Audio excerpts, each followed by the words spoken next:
Y'all know what it is right here on Black Power Media, giving you that boom bap breakfast, radical news and politics. That's right, it is the Remix Morning Show. I go by the name of the Ear Doctor. Let me introduce you to your host. We got no other than Kalonji Jama Chunga and Burn It Down Kim Brown. Yes, y'all. What's happening? Yes, what y'all. it do? Okay. How y'all feeling? Y'all ready to do it to him this morning or what? Man, I thought we was gonna do the whole Cocoa Brothers. Yes, y'all. Don't get into that boot camp clip. Come on, Kalonji. Don't tease the people like that.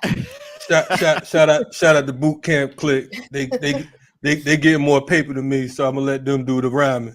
You know what I'm saying? I'm gonna just do the climbing.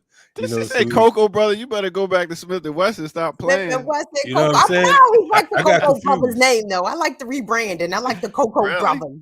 Yeah, man. Shout out to that whole crew. You know what I'm saying? Help the Skelter OGC, Black Moon. You know what I mean? Drew High.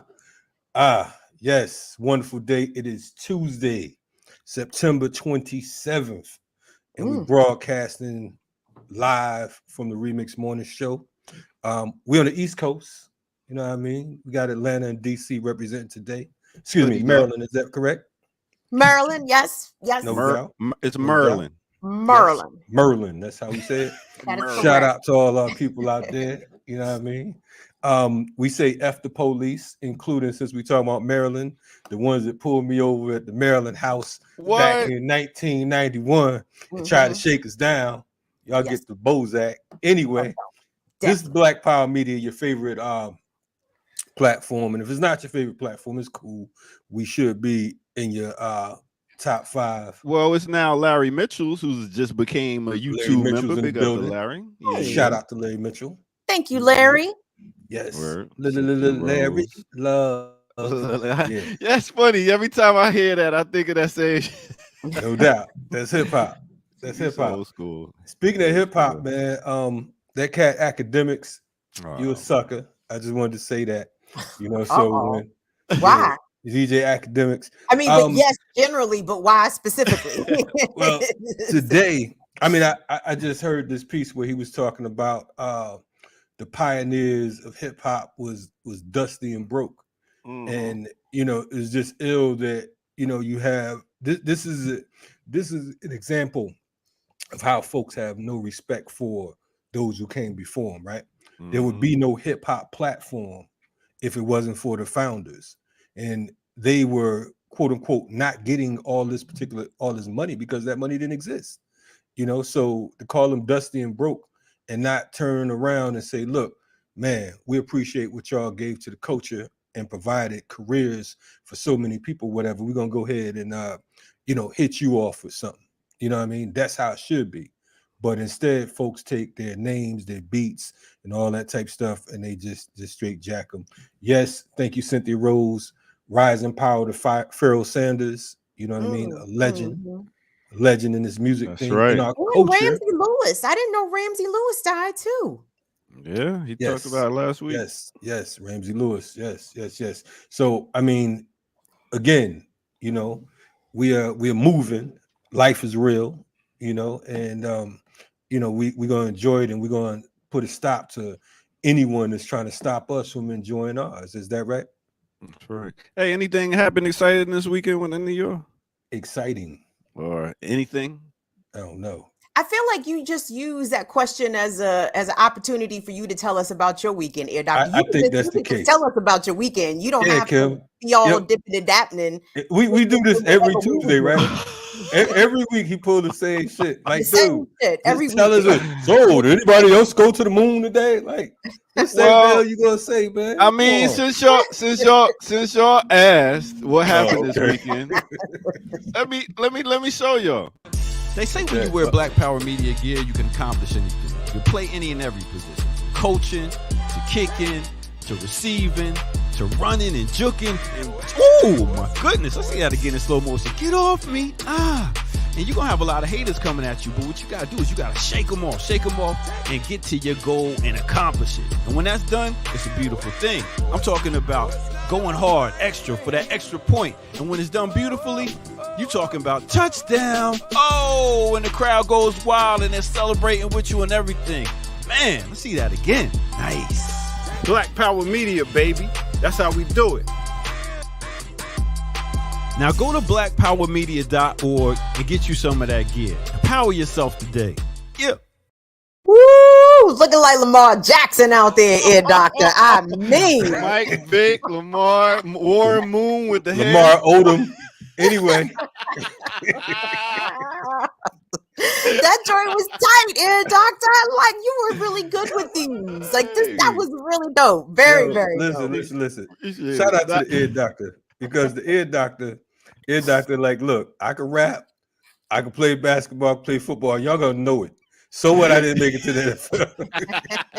That's right. Yeah. So, hey, like my boy Clubber Lang said, I got a lot of mo. I got a lot of mo.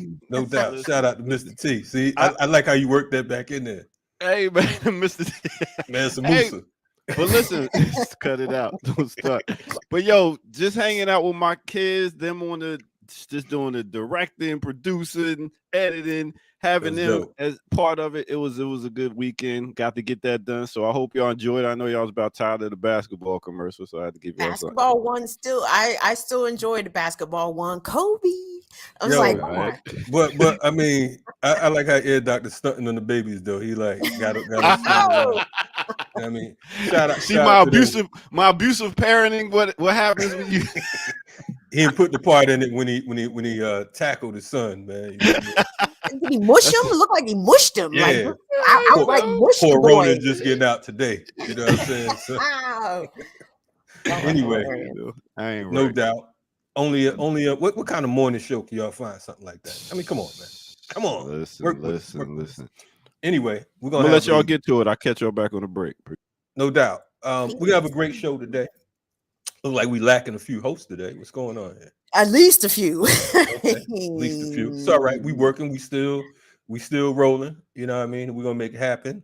Yeah, a lot of things going on in the world that we're gonna have to talk about today. I know that one particular family that we had on the show, they just received a settlement. We're gonna talk about that in a little while. Shout out to the Joseph family. Also, some new discoveries in the Elijah McClain case. So we're going to definitely touch on that. I'm sure y'all want to hear more about Brett Favre and all that other stuff. So, you know, and I'm sure Kim got something in the wallet she's going to pull out. I do. Normally Kamau, I send my stories to Kamau because he just, will bring them up. But should I send them to you, Kalanji? Because I have some clips. The people in the chat, what's up, Remixers? Good morning, everybody. The Remixers have been asking about Haiti. So the Haitian Info Project posted some fresh vids of the latest uprisings happening in Haiti, I think even as of yesterday. And I also have a story out of New Orleans where the New Orleans Police Department is talking about hiring civilians to do some police work. And I was like, but then I watched the story and I'm like, So I want us to get into that. So let me find my stories. But if you want to get us started off, Kalanji, we can go ahead and slap the map. Oh yeah, no. We're gonna take our time. No rush. My bad. Chill out. We just stepping on the scene. Kim ready. She like, and furthermore, hold on. Hey, we up here. We in chair. Let's roll it on. Yeah. So of course we'll be bringing the Ear Doctor on first before all that. But in the words of Nori, relax. Hey, y'all got a lot of advice. That's Ear Doctor, man.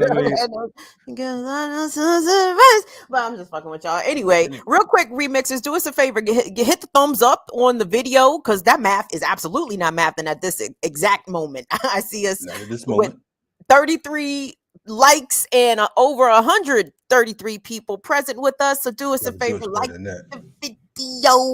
the video, subscribe to the channel, and support Black Power Media. Patreon.com/Black Power Media. You saw Ear Doctor with the football finesse commercial. Man, that takes some ducats. So we need y'all. Very talented man.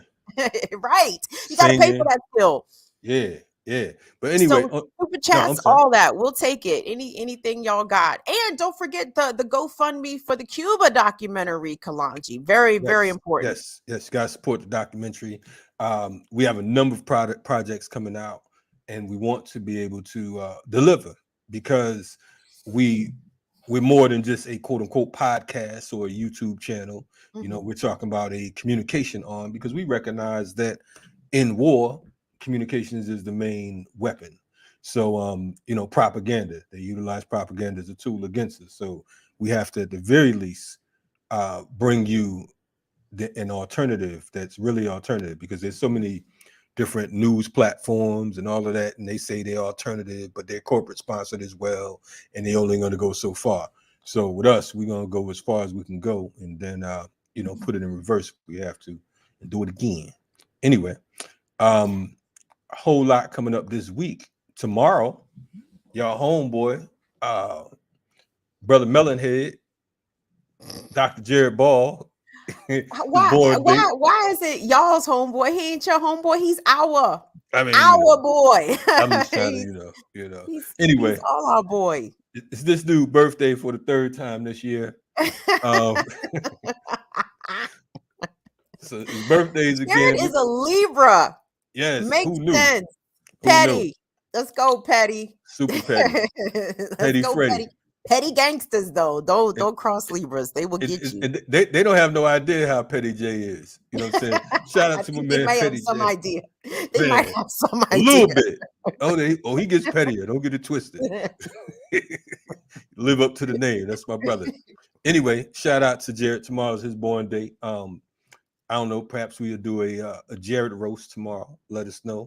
Hey, go ahead and roast Jared. Why did I get up for that? Date. Like, yes, that sounds like fun. Is Jared joining us tomorrow? Do you know, Kalanji? Jared will be joining us, or he'll get fined. He'll be joining us tomorrow. We can't have a Jared roast without Jared. I mean, that takes away from the whole. That is true. That is true. Because if you roast people while they're not present, then you just talking about them. Then you just talking about them. Not that we care, because we'll talk about people anyway. You know, they need to be present to receive that backhanded love. So yeah. Okay. Kim giving y'all the rules of engagement already. BPM, what we doing around here. Also, other born dates. We see that our sister, one of our favorite professors here at the channel, Dr. Joy James, is celebrating a birthday today as well. Hey, come through, Libras. Woo! Okay. We got yesterday, my sister Bernie, her birthday. You know what I'm saying? I want to shout her out well. Happy birthday. You know what I mean? My older sister. Anyway, we doing our birthday shouts out and everything. But anyway, we got the brother Ear Doctor in the building today, and I don't know if he's still running balls or what, but I'm gonna let y'all Libras finish. But it's almost Scorpio season, baby. It's almost Scorpio season. I'm gonna let y'all live right now, but we on our way. So yeah, Ear Doctor's a Scorpio. That's right. And also, let's I'm thinking about tomorrow for Dr. Ball's birthday. If y'all, I'm gonna put in the chat room to invite y'all over for the breaks to come in and say, hey, happy born day, blah, blah, blah. So y'all can pop in and say what's up. So I'm gonna put it in the chat room tomorrow. And if y'all get fresh and fly, get nice looking, have your camera cool and your mic right, and pop in and say what's up. We love to see y'all our remixes. Is it mandated that people have to turn their cameras on? It is mighty early in the morning. Oh man, for some people, you might as well. You know what I mean? Just come on through. We don't want to see no. Is there a no camera option? I'm asking. All right, no camera option. All right, Kim. Wait a minute. Who sung that song? I woke up like this. Is that Beyonce or who? I woke up like this. Yep, Beyonce. So whoever remixes woke up like that, y'all can hop on in. Y'all be talking about us. So shit, come on in with your boogers hanging out your eyes and all that. We cool. All right. So let's go ahead and go to our first break right here on the Remix Morning Show. Let's go.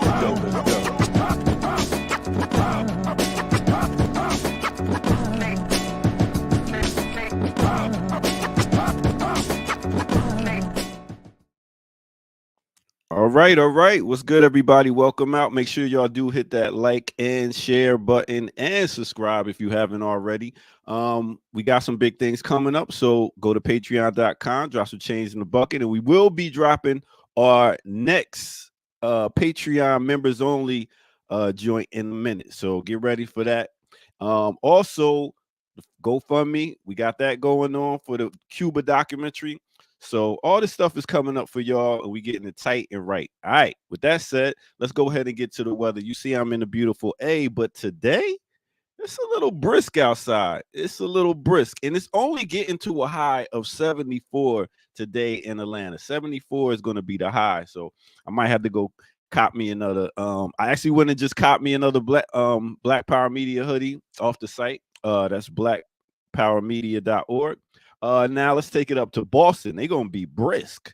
They got a high today of 73. That's somewhat here. But how is up north and down south the same high? That's crazy. Next, let's take it to the Chi. They got a high of 59 degrees. And then let's take it down south to New Orleans, where they got a high of 84 degrees. And then let's take it over to West Side, Los Angeles. It's kind of hot over there. It's 92. 92 is the high over there. Then we're going to take it down to the place them called Kingston, Jamaica. That's right, bye. See, they say bye. That's a more Bohemian. Yeah, bye. But let's take it to Kingston. They got a high of 88. And then now let's take it over to Africa, Ghana, Accra. They have a high of 83. That's kind of chill. It's kind of all right. I'll tell you what's not chill and what's not all right. They got this hurricane called Ian.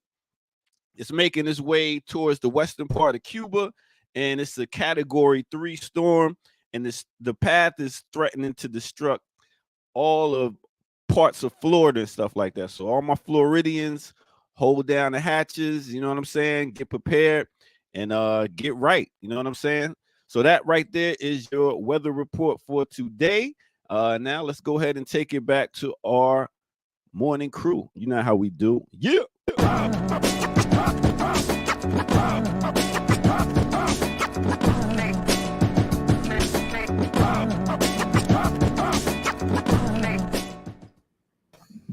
Hurricane Ian, very, very, very serious situation for people living on Florida's West Coast, particularly in and around the Tampa Bay area. If you know folks down there, if you are folks down there, man, start to make your preparations ASAP, because they are calling for this to be a devastating storm, somewhere upwards of 15 inches of rain. They're already projecting to fall in and around the Tampa area and on Florida's West Coast. So if you're able to evacuate, please do. If not, please find out what the local services are available, where they are setting up shelters. Try to find pet-friendly shelters if you want to make sure your pets is okay also. But yep, sending big preparation and healing vibes for everybody in the path of Hurricane Ian. It's a serious situation. No doubt. Definitely. Hurricane season is upon us.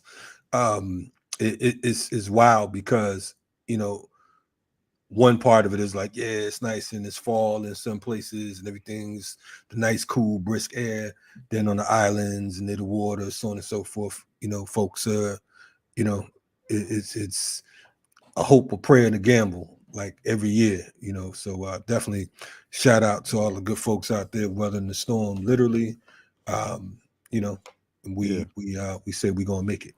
And I would usually say at this time, just don't come to Atlanta. We full, but come on up here, get out of the way of that storm. Oh yeah, I always tell people don't come here. We got too many people already. During the hurricanes. This is what you tell people, ear doctor. That's why I said I usually would say that, but right now, come on up here, give some safety, and you know, it is what it is. See.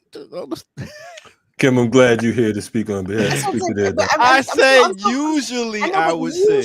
So what am I to interpret that? So during past hurricanes, you have informed people to not come to Atlanta? No, every mad people always, I want to move to Atlanta. I want to. No, it's traffic is too crazy here already. We don't need all that. But for the hurricanes, y'all allowed. I give you a pass. Anyway, I catch y'all next break. Peace. Now, ear doctor. Let it go. Let it go. I just got to get this let it go. Just let it go. This is what we say colder than the white man. See, what the ear doctor did, the ear doctor ain't even from Atlanta. He moved from somewhere else and then tell everybody, don't come here. Don't come here. Right. That A is for American. Anyway. I helped build this city, man. I did you? Oh, okay. That is colder than the white man, no, ear doctor, straight up. No. I mean, I don't know how else to categorize it, sir. come to somebody else's house and they're talking about something. Y'all don't come here, it's full. Nope. But yeah, so yeah. Yes. Yeah. So let's slap the map. How about that?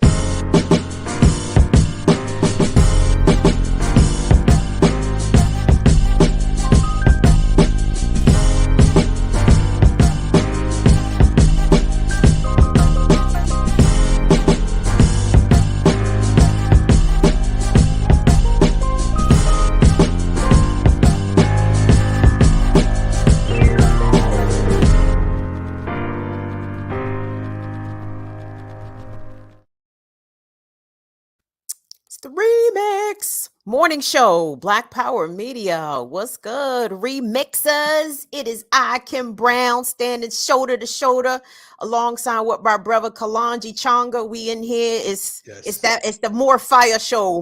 Fire Show. Because you asked for it. Now there was a time that Kim and I was beefing and whatnot. We was like, I ain't getting on the screen with Kim. You know what I mean? We're good now. You know what I mean? So shout out to my sister Kim. See, now you have debunked what I had previously said here, Kalonji. I said it wasn't actual beef. Oh, okay. It was just disagreements. Yeah, you're right. It wasn't beef. We weren't busting at each other. No, we weren't busting at each other. But definitely, shout out to you and the entire team, because I think we've been doing a great job to be here for less than 2 years, year and a half. You know what I'm saying? So and to the remixes, we definitely appreciate. Most importantly, yes, you all continuing to support us, because it's challenging when you have a new endeavor, and many of us, this is our first time just going live. I've never been that going live dude. You know what I'm saying? It's like, I'm talking to the damn screen. What's going on here? Plus people talking shit back to you. You can't slap them. But anyway, they had tofu. He said we had tofu. Here you go. Anyway, so what we got popping off in the news. I know that I mentioned that there's a situation. We had a brother and sister on our show, the morning show, some months back, talking about the death of their son, or I want to say the negligence that caused the death of their son, that being the Joseph family.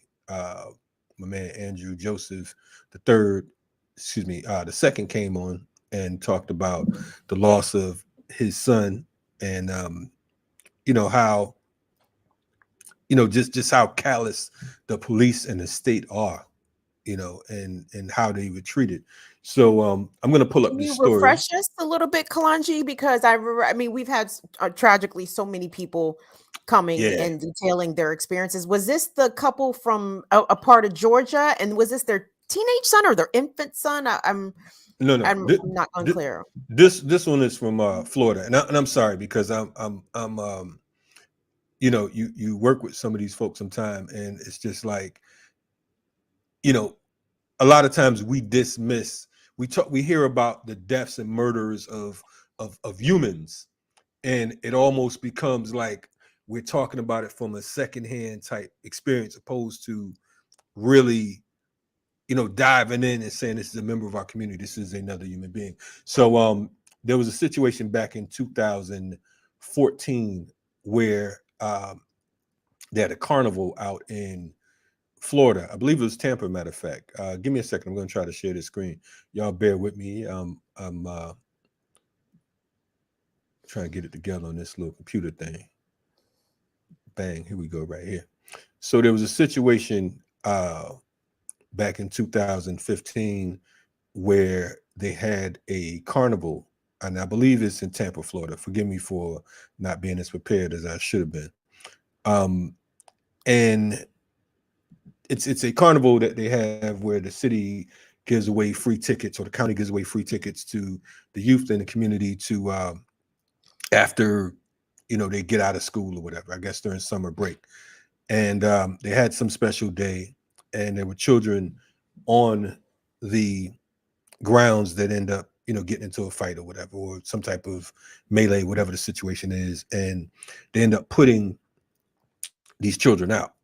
And this one particular child was let out. I believe the police picked him up and let him out on a highway or some craziness like that. But in any event, he was struck by a SUV, and the driver left. But basically, you know, the parents found out about it in a horrible way. But anyway, he ends up, you know, in the morgue, and they contact his family, and I mean, it's just a whole mess. Fast forward into right now, they have not gotten any justice, and just a few days ago, a jury awarded them $15 million for the loss of their son. Now, we know that there's no amount of money that can replace your loved one. But unfortunately, in many cases, you know, a civil suit is the best we can get.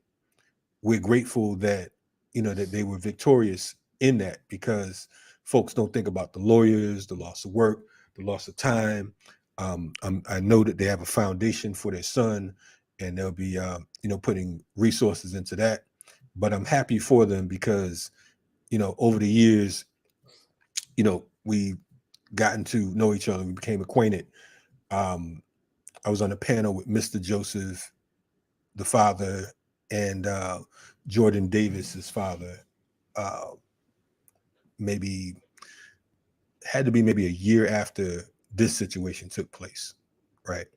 And I found myself on a panel with a number of brothers who lost family members to either police or racism. You know what I'm saying? And you know, and I was the only one, and I pray that I remain the only one. You know, not to sound selfish or anything. You know, I don't know how I would deal with situations like that, but you know, to be around these men and to see them continue to fight, to cry, you know, the mothers, so on and so forth, and constantly being disrespected by this court system.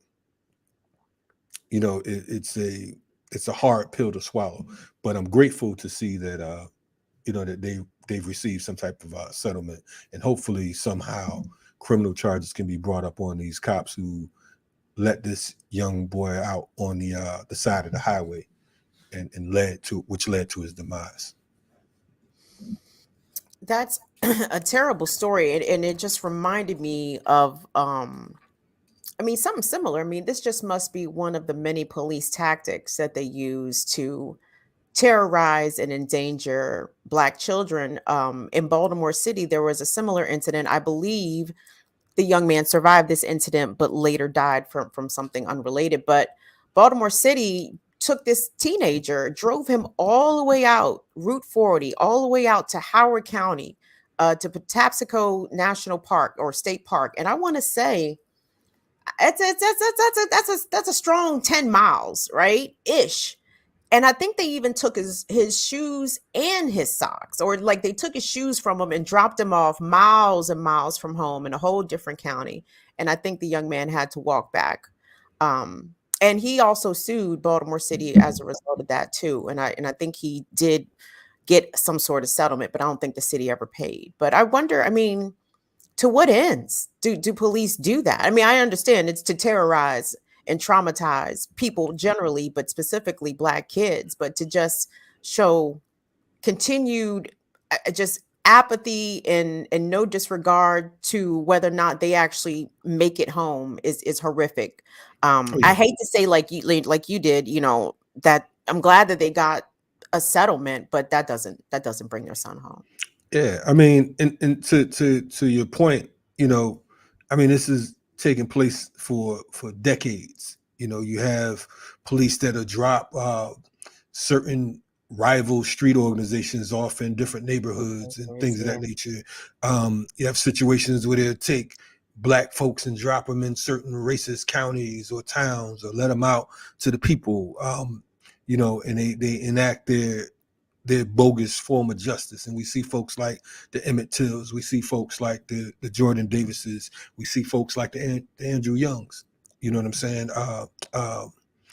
You know, I mean, excuse me, not Andrew Young, the Andrew Johnsons. And it's insane because, like you said, there is no end until the people make it end. And I know that sounds cliche, but that's the reality of things. There's not going to be any legislation that's going to protect you. No. This nation that was built on stolen land and was nurtured through genocide. You know, it's not made for, when they say like human consumption, it's not made for breathing. It's not made for surviving or living at all, especially if you are of a certain hue. You know what I'm saying? You know, black folks and other people who are considered non-white. You know, but yeah, this is you know, it's a hell of a world we live in. Sorry if I'm sounding sentimental and whatnot. There's another case that we talked about here with the young brother Elijah McClain. You remember that story, Kim? Out of Aurora, Colorado, Elijah McClain was the young man who had the police called on him because he was wearing a mask. Elijah was, I believe, anemic. It was not uncommon for him to wear additional layers of clothing because in Colorado he got cold. But because he was black and wearing a mask, white folks, I'm assuming, called the police on him, and then he was engaged by the white police, who jumped on Elijah to the point where he told them he could not breathe. And they ended up killing him. And I actually think that Elijah this is the case, or one of the cases, where the Colorado police injected him with ketamine, and he had a dangerous reaction and died, but died as a result of police conduct, not as a result. He had the fucking police not engaged him and stuck him with a narcotic, basically, Elijah would still be here. Right. So, so there's an update. Yeah, and that's basically what the story is about. Of course, they're talking about the autopsy report has been amended, and they're saying that he the injection from the ketamine caused the overdose, which we already knew. But like you said, had they not been looking to hunt him and harass him and these other white folks who call the police on him, if they weren't looking to criminalize and dehumanize this young man, then perhaps he would be alive today, you know. But that didn't happen. So I guess now it's like, let's all shift the blame on a paramedic. It's a concerted effort. It's not just the paramedic. They're saying, okay, well, you know, he OD'd because of this situation. No, let's get to the full of it. What is the root cause? Let's go to the root of it and deal with the whole thing. And that being, you know, white supremacy, you know, that being imperialism. And, you know, this young man who, for those of us who have children, and even if you don't, you look at him, you see him as, for lack of better words, harmless. You know, he was trying to apologize, as we can recall, for being. You know what I'm saying? I don't know what I did wrong, but I'm sorry. You know what I'm saying? He didn't want to die. He didn't want to be hurt. He didn't want to be arrested. You know, but still, to no avail, they didn't care about that. And this was something that I won't say is unique to Colorado, but there were certainly a number of cases in which people who had been engaged by the police ended up being injected with ketamine, some with some tragic consequences. I encourage y'all to check out Police Accountability Report. My colleagues, Taya Graham and Stephen Janis, whose work is really, really good. They did a really good episode about specifically people being injected with ketamine when the police were called for people having mental health crisis or whatever. I mean, it just sort of boggles my mind that state authorities could feel that they are entitled to literally inject people with drugs, random drugs, that they don't know what the effects of these drugs will be on folks. They don't know if people have allergies. They don't know what other medications people might be on in addition to, right? So just for the state to just remove all bodily autonomy, and not to say it ever existed in the first place, but specifically in this way, to inject people's bodies with an unknown substance or unknown how it will react to that person, is unconscionable. And I can't remember, I'm sure his people did sue the police there, Kalonji. Is there anything in this update? I can't recall. No, whether they received a settlement or how much their settlement was for. Yeah, I haven't gotten that information yet. I'm not sure if they did just yet. But to your point about the whole injection situation, they always use certain drugs for control. You know what I'm saying? That's part of the whole thing. They use the ketamine for control out here in the streets. They use Ritalin for control inside of the school system. They use Thorazine when you get to prison. I saw grown men who were quote unquote wild and moving around, walking around like zombies in prison because of the fact that these drugs are designed strictly for their control. You know what I'm saying? So this is another reason to stay away from, some of these pharmaceutical drugs and some of the shit that you buying in the street, because it's about domination and control. And to see that, they injected so much, to your point, Kim, into this young man, you don't know what kind of, it's so many different allergic reactions you can have. And there's so many different, folks have so many different situations, and they're just like, hey, slow him down. They slowed him down so much that he killed him. You know, murder. Straight up, yes. Pardon me for not getting that proper, but yeah, it's call it what it is. It's murder. So this is what we deal with, and there's never a true response from the community. And I'm not talking about going around just injecting people, no, but there should be an uproar.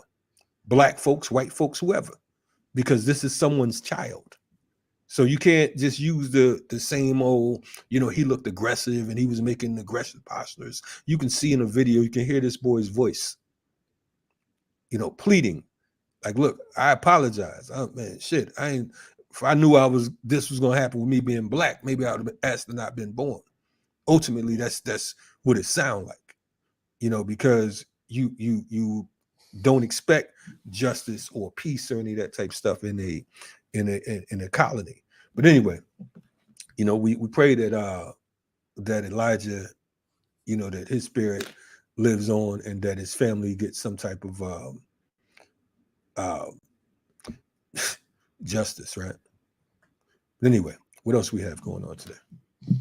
Check your email, young man. I sent you a couple things. Okay. A couple things real quick while we getting that queued up. Thank you to everybody that's in here. We are already over 200 folks. A little after 8:30. It's just Kim and Kalonji. It's just K and K today, in the EDR, in the ear doctor back there, the EDR. Okay. So, help us out. Show us some love in the chat. Y'all already doing that. Appreciate you, remixers. No doubt. I'm gonna try to pull up what you have here. Oh, good. So let me give you. You know, the ear doctor's the producer. You got me produce. Look at this, man. See, I could send it to ear doctor too. It probably go quicker if I send it to ear doctor. That's not a diss, by the way, Kalonji. It's just an observation. but I mean, might not be a diss, but it's definitely.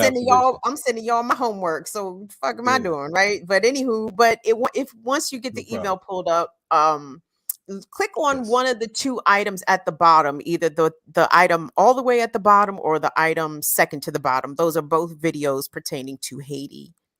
Okay. So it looks like I pulled up the New Orleans one first. If that's okay. Well, that's fine. We can do that. You didn't put it in order, and they're gonna tell me like, yes, pull up.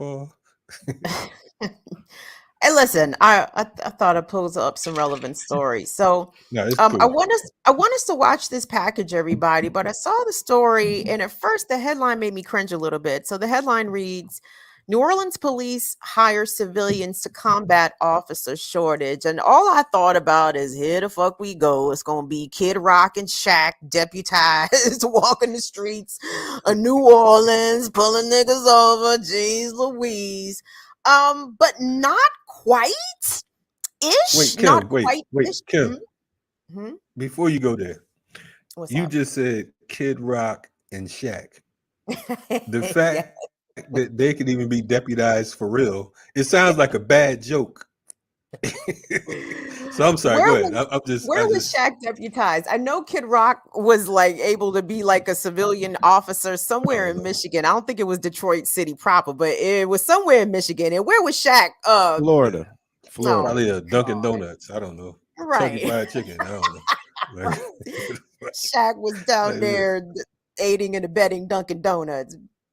Man, he talks so slow. I write my own ticket if he pulled me over. But go ahead.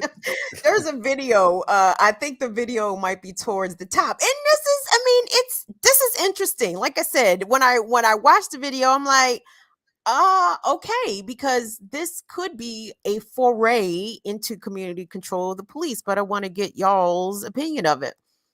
Kalanji, there is no video at the top, my guy. No, ma'am, but I do see a video on the side, and I'm now clicking onto it. How about that? Okie dokie. Let's give that a shot there. That's what happens when you have Kalanji producing, and he's not the producer, but he's gonna make it happen regardless. How about that? Well, that's definitely talking about her. Okay, here we go. Yep. Okay, cool. I don't hear nothing. Trying to see what's going on with this audio. You got to hit the mute button on the screen. Come on. Mute it. Oh, thank you. Right next to the pause button. Okay, yeah. I know that. They've been imagining policing and staffing given the current challenges of the city. They are now hiring civilians to monitor phones, complete online reports, and replace the administrative work of police officers. And get this, some of the newly hired civilians will also respond to police presence.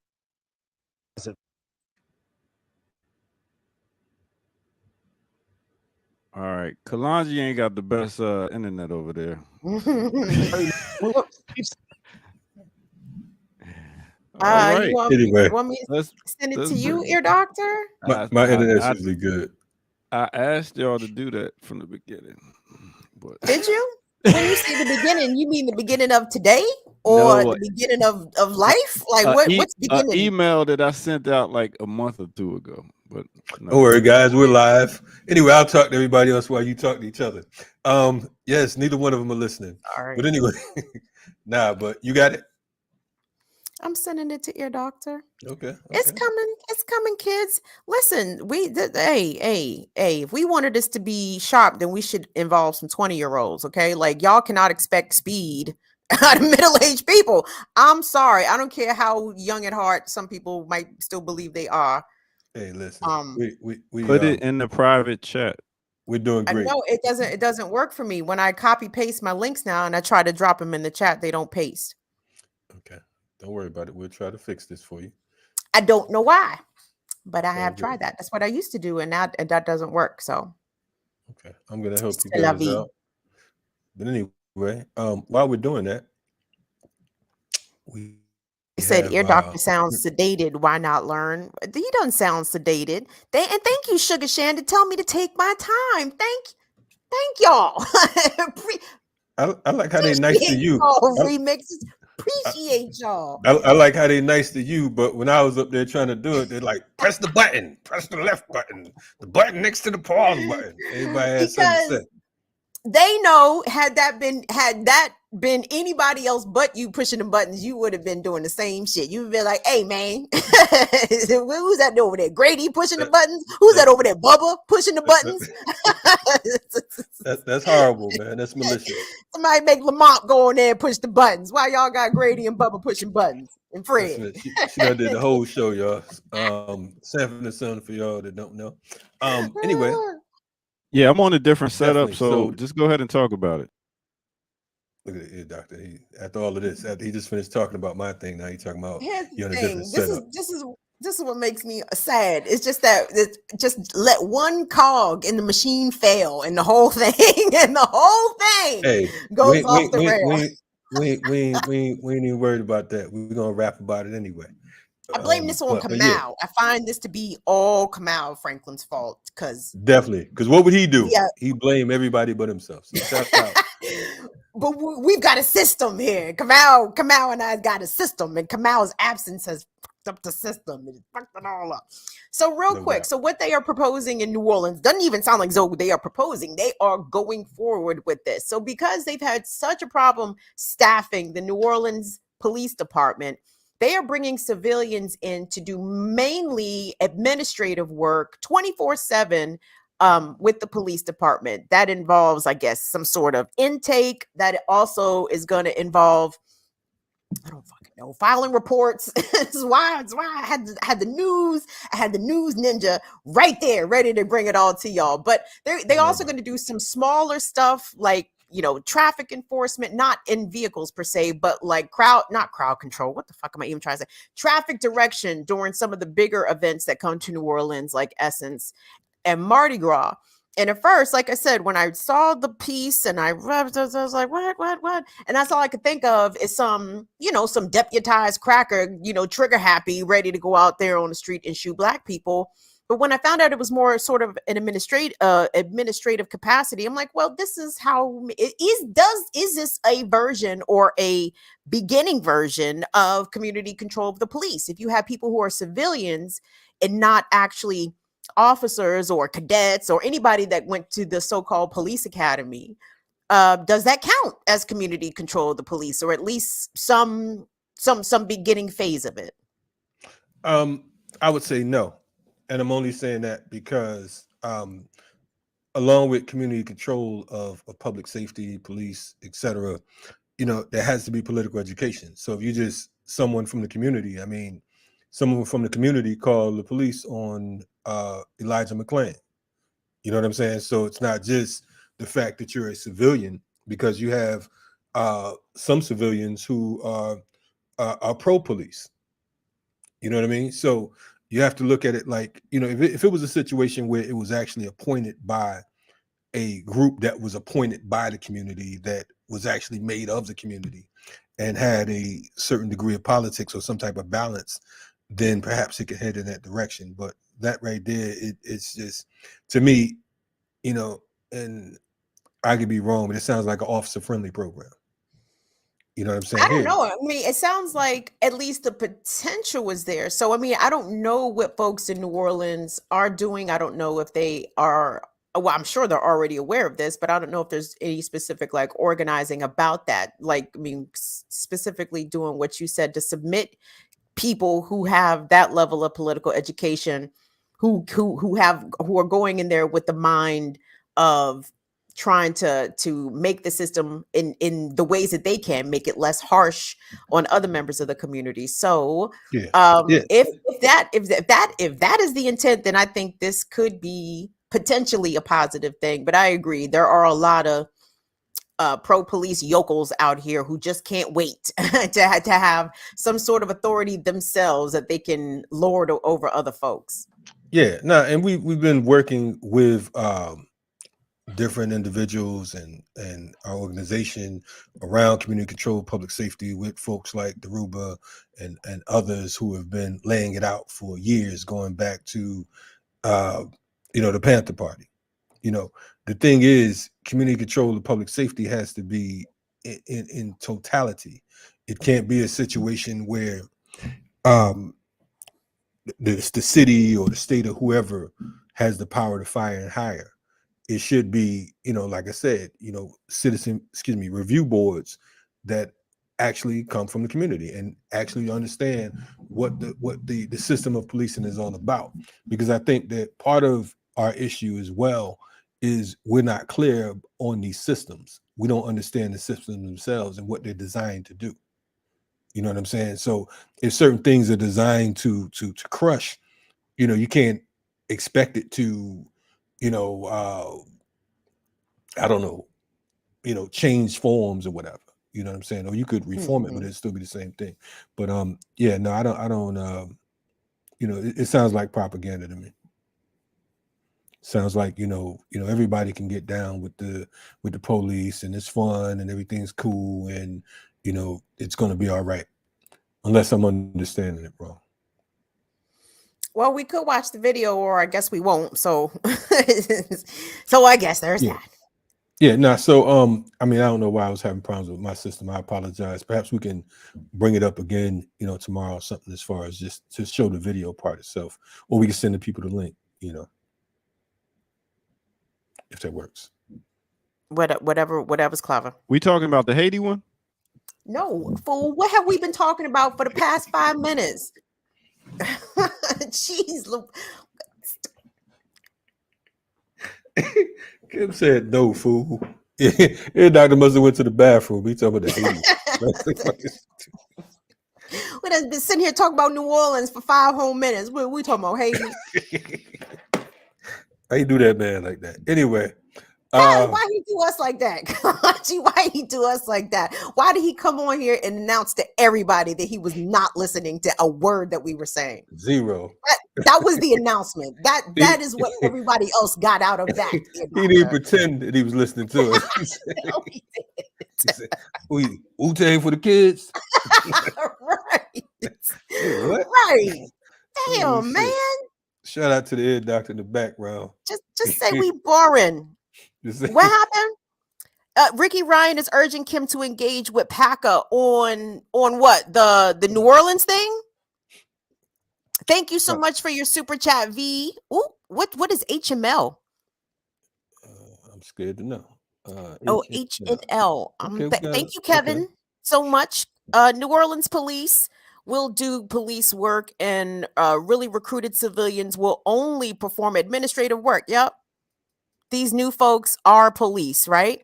The new folks aren't police, allegedly, but you know, the nice black man on the television report, he had all the details. He had all the details for us. I'm sorry. No worries. Your doctor was pulling up Haiti at that time. Anyway, we can go to Haiti. We can totally go to Haiti. Yeah, I think let's take to the ear doctor first, then come back and we can talk about what's going on. I'm sorry, I was feeling on Esther because I had just named all them Sanford and Son characters. So I want to call ear doctor a fish-eyed fool for not even listening to the damn show. I was going to go retrieve my jacket for this Blaska I'm giving out. My bad. Where's the Blaska? Yay. Yes, Kalanji, you're here. You could be anywhere else in the world. Love the Blaskers. It's my favorite. Hey, yo, I didn't even do nothing. That was Kim, and he's still like pointing at me. It's written all over your face. No, you ain't got to say a word. All right, so let's go ahead and take our quick break right here and get to it right here on the Remix Morning Show. Yo.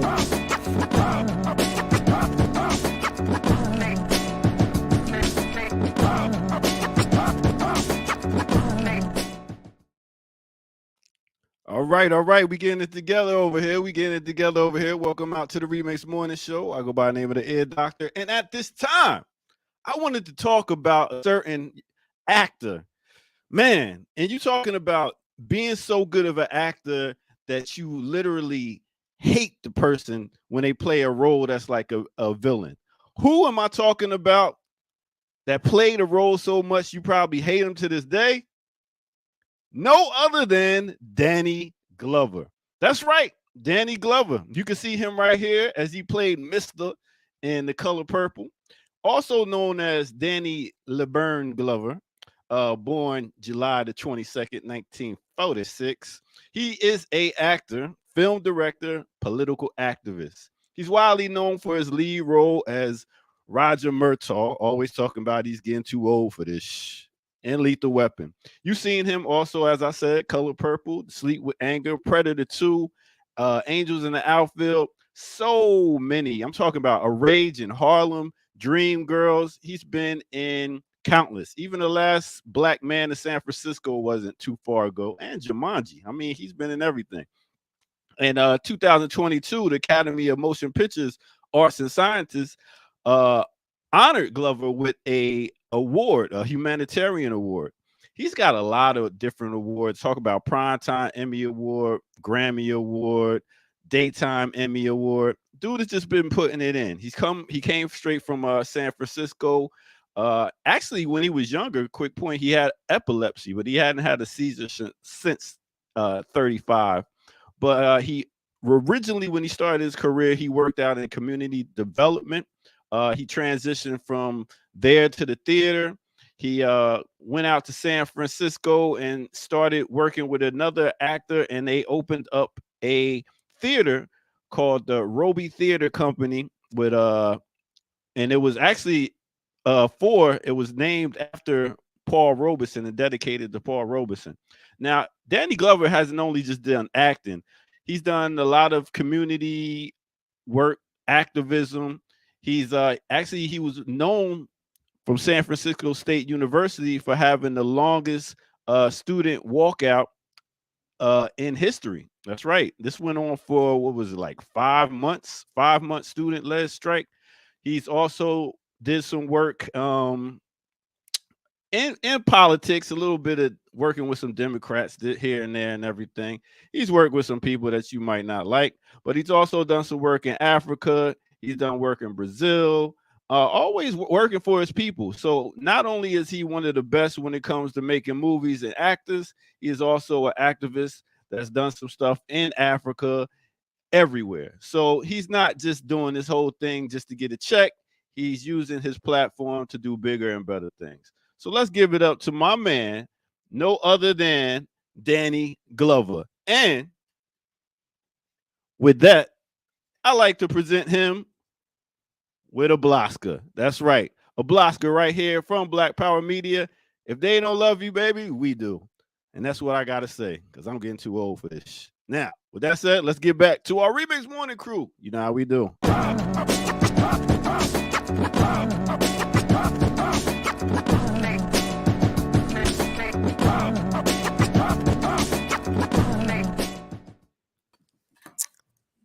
Big man actor right there. Big man actor Danny Glover. Danny Glover has been in literally everything. He's been in everything. But Mr. In Color Purple, that's how I know Danny Glover was an amazing actor, because he was awful.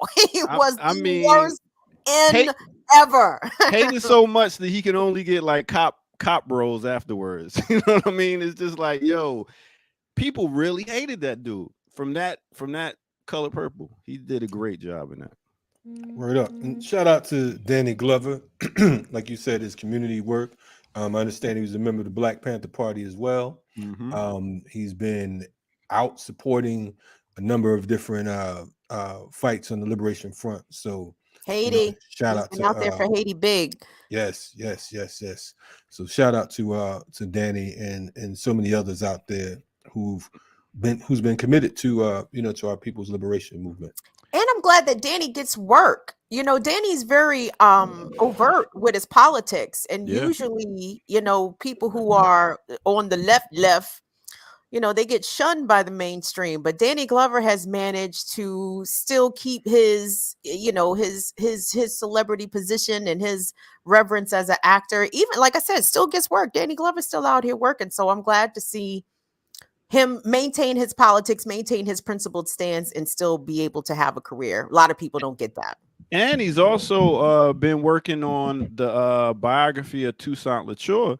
And he's talking about having Wesley Snipes in it, Angela Bassett, Don Chaney, Mos Def, a bunch of different people. So he has that. He's working on that production, and he's estimated cost of $30 million. So he's working on that too. So Danny's doing it. No doubt. All right. Yes. With that said, I'm gonna step off the scene, and hey, I got my email straight. So send your stories to me. I got you. Peace. Send them again. Just send them. I got the ones you got. So just let me know which ones you want. Boom. Thank you. I think it's about Haiti this time. But anyway. we can absolutely take it to Haiti, because there's a lot going on in Haiti. No doubt. Yes. Checking out the Remix Morning Show, favorite morning show on the planet. And again, we appreciate you all for joining us on this lovely morning every Tuesday, Wednesday, and Thursday, 8 a.m. EST to 10 a.m. EST. So we appreciate you all checking us out. Ear Doctor's queuing us up for this story in Haiti for Kim. And we're going to keep on pushing on real tomorrow. Quick.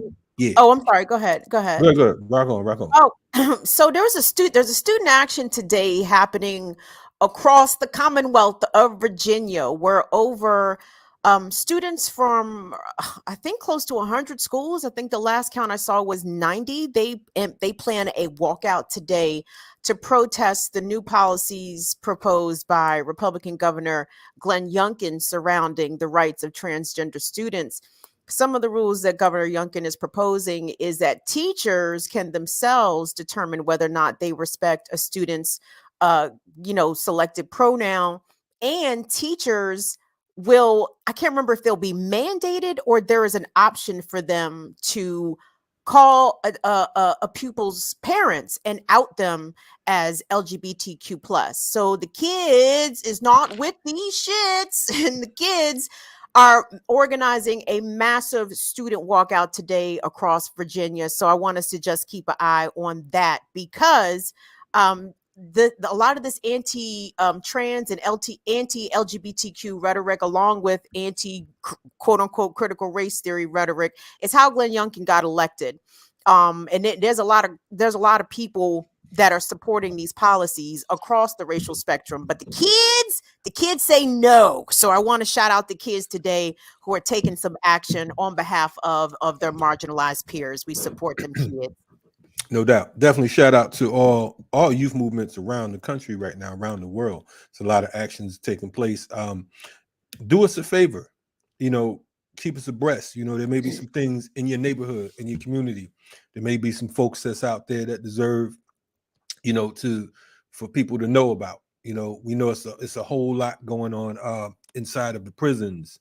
There's a story that we'll be talking about a little later on, if not today, tomorrow, dealing with a young man who was pretty much literally starved out inside of the prison system. So we're going to talk about that, and but definitely keep us on point. Let us know what's going on in your neighborhood, in your community, whatever, and don't just chat about it. Spread that news. You know what I'm saying? Spread the information. Anyway, shout out to Tafari. Thank you so much, Tafari, for your super chat and for your support. We appreciate it. Definitely shout out to Tafari. Tafari, for those who don't know, is an excellent photographer, an excellent artist as a whole. In fact, he did the book cover for How to Build a People's Army. So shout out to my brother in real life, who I've known for well over a decade and probably going on close to 2. My man Tafari out there. Salute to him. Yes. What you got for us, Kim? Let's go to Haiti. So Ear Doctor, so the bottom 2 links are both Haiti. Can you tell me which one you're playing so I know what was happening? Right now I have the picture of looks like the revolt there in the street. So yes, darling. But I mean, which link is that? Is that the bottom link or the second to the bottom link on the email? The bottom link. Thank you so much. So what we're watching here, again, these 2 videos are courtesy of the Haitian Info Project. So the first video we're going to see is, this says another shot of a massive protest in Haiti's capital today, demanding U.S.-backed government of Ariel Henry resign and a true Haitian government of national unity take charge without foreign interference. So let's take a look.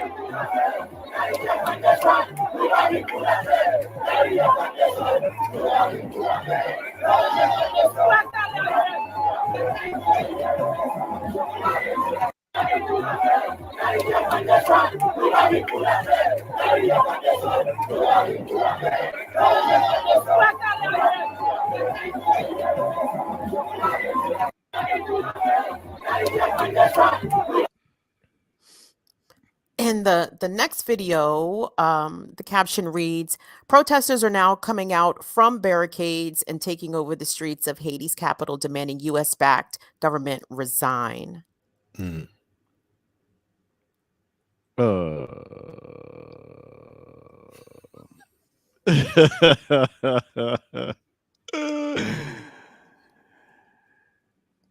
So, should we expect the video? I mean, they're similar scenes, but I don't think we can get enough protest videos. But just talk about it. Okay, so I mean, I'm not super versed on the latest developments in Haiti, but since the assassination of, oh boy, what was that, like a year or so ago, a year and some change, Kalanji, they have not had elections. And I think the Haitian constitution it demands that an election be held. But, you know, with the U.S. Heavily influencing the situation, there have not been fair elections held in Haiti. So Ariel Henry has been propped up, and Haiti says, well, let's prop them back down. let's prop them back down. And let's get somebody that the Haitian people actually want. In addition to that, the Haitian people have been in the streets for some weeks now, kicking out NGOs. I've seen videos of them going, you know, to food storage places and removing, you know, willfully taking the food, which, you know, it's their food, so they should fucking take it. Right. But, you know,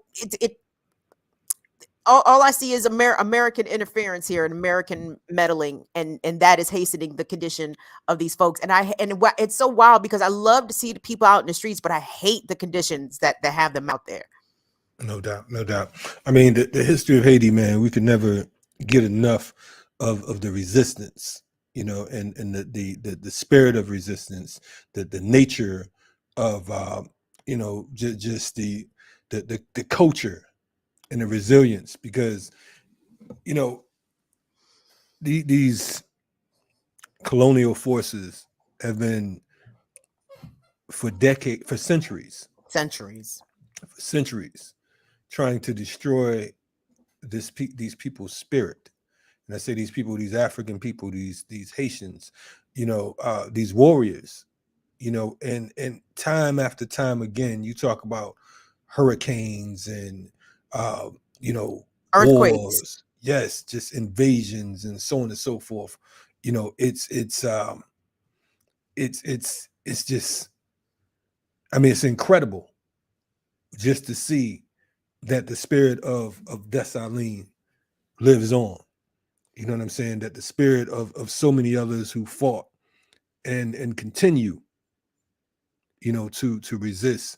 It's nothing short of amazing when you talk about a country or a group of people who are, for all practical purposes, like renegades to the rest of the world, knowing that damn near no one cares about them outside of countries like Cuba and maybe Venezuela and a few others. It's like they're on a on this raft fighting to survive, while the rest of the world ignores them or aids in the oppression and domination. Mm-hmm. I want folks to go back when you get the opportunity. I did an interview with Baina Bello, and it's an excellent piece, I would say, on the history of Haitian resistance. And I really would, I think that you all would benefit just off of some of the women warriors and some of the you know, the other freedom fighters who continue to you know, on this path. But you know, Haiti will rise, and you know, U.S. imperialism will be ran out along with all these other you know, bastards, man. But yeah, it's wild, man. Well, it seems like Haiti's trying to run them out right now, right? And I hope that they are successful, and I hope we don't see a repeat. Well, of course we, anyway, but I'm trying to think who was in office, and I was going to say when the U.S. president sent troops to Haiti, but really it could be any U.S. president over the past 150 years. I'm thinking maybe it was Clinton, or maybe it was even Bush, but Bush W. Truthfully, I can't recall. But when they sent U.S. troops to quote unquote restore order back to the island, where, you know, when the Haitians get too rowdy, here comes U.S. military. So I hope that they continue to get rowdy and push these NGOs and push this faux head of the government out. But then, of course, I always worried about what the American response will be, which usually comes with force. Yeah, I mean, it's the same response to be anywhere else, and you know, pick any street, USA. You know what I'm saying? It's, you know, the military is just a larger extension of the police. The police are, you know, the minor body. You know, they're a small replica, the security guards of the country. You know, but you know, it's yeah. I'm sorry, man. Yeah, but shout out to the Haiti Info Project. Shout out to Madame Boukman. Shout out to the outlets that are bringing the real story of what's happening in Haiti to everybody else.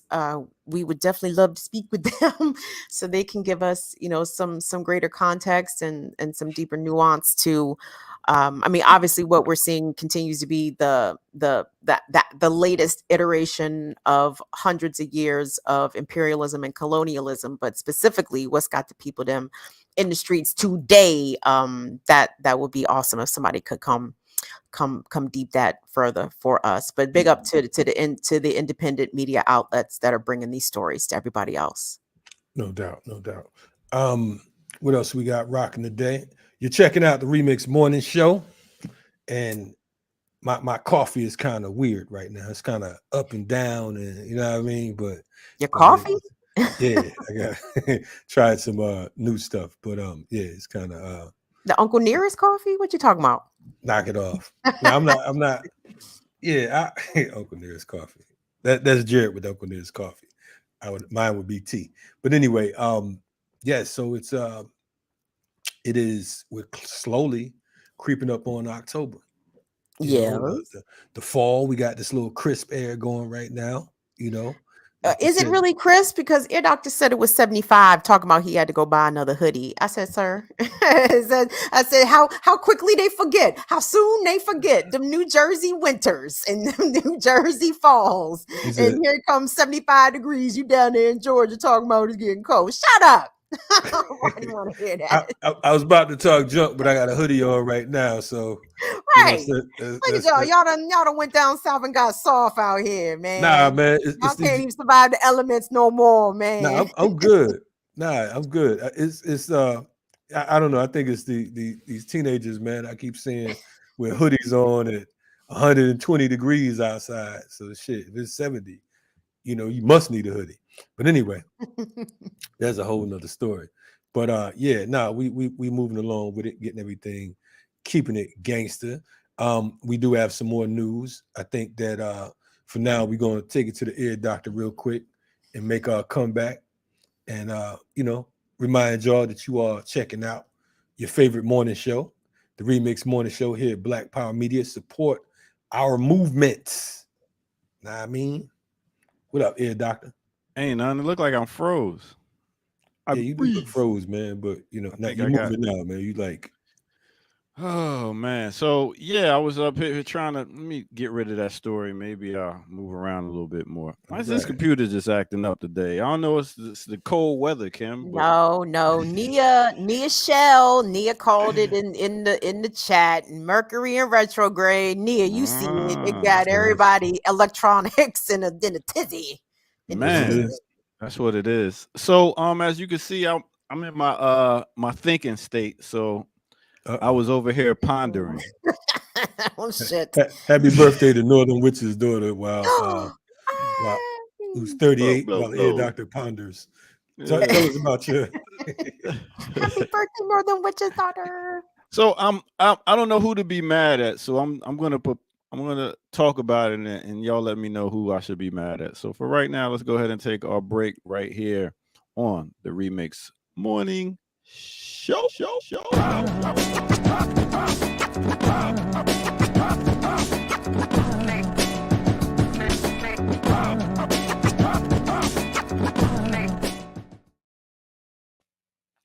So yes, once again, welcome out to the Remix Morning Show. I was up here pondering, and when I was pondering, I was thinking about how I go to certain grocery stores. Let's say like a Kroger, Pathmark, ShopRite. I don't know where y'all go, but it seems like every time I go to let's say Kroger in the hood, they never have what I need. I mean, you're talking about they don't have no type of healthy this, no type of healthy that. I mean, even when you go to get certain type of chips, they only have like the cheese kind at the black Kroger. So you got the black Kroger, the white Kroger. You go to the white Kroger, you see all types of different chips, healthy, this, that, and the third. But then you go to the hood and you don't get that. So I was like, man, I'm mad Kroger don't do that. They do that in certain neighborhoods.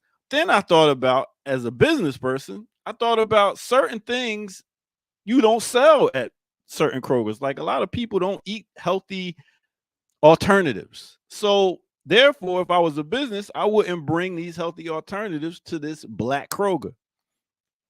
But then I took it all the way back to slavery. In slavery, we was taught to eat the leftovers, the chitlins, the this, that, and the third. We just ate to survive. It wasn't let me be a vegan, let me be a vegetarian, let me be blah, blah, blah.